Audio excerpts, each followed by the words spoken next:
So we begin in Syria, where there's been a power blackout in large parts of the country after a major gas pipeline explosion. Firefighters have now managed to put out the blaze on the Arab gas pipeline east of the capital, Damascus. But this was the scene just a few hours ago. Images of a huge fireball appearing on state television and social media. No detail yet on what could have caused the explosion, but the oil minister is suggesting it could be an act of terror. For more, let's go across to Zeina. She's our correspondent standing by in Beirut. Zeina, what a huge blast. Do we know what happened? Well, like you mentioned, an explosion on a gas pipeline. According to Syrian state media, the fire, that large fire, which was apparently caused by the blast, has now been put out. An explosion, again, according to Syrian state media, causing a total blackout in many areas of Syria. They're also saying that electricity has since been restored.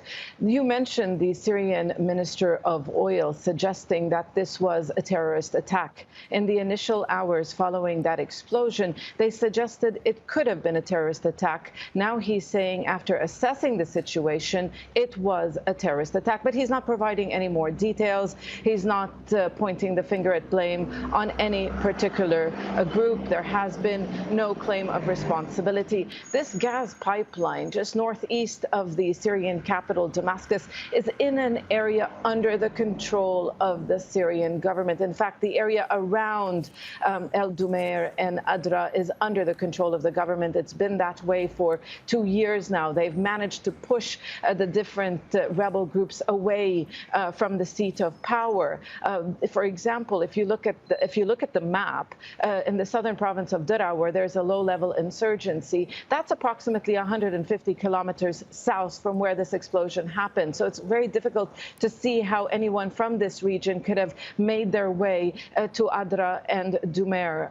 It will be quite difficult. And then, of course, you have ISIL, which operates in the desert east of where this explosion occurred. So it's very, very difficult to say what exactly caused the explosion. But the authorities are now saying a terrorist attack without providing any more details, which really, if indeed proves to be the case, raises a lot of questions. That means areas under their control are not safe, or if this is some sort of an accident, maybe an indication of the country's ailing infrastructure at the time that the country is passing through really difficult economic times. OK, Zeina, many thanks for that analysis and bringing us the very latest there from Beirut.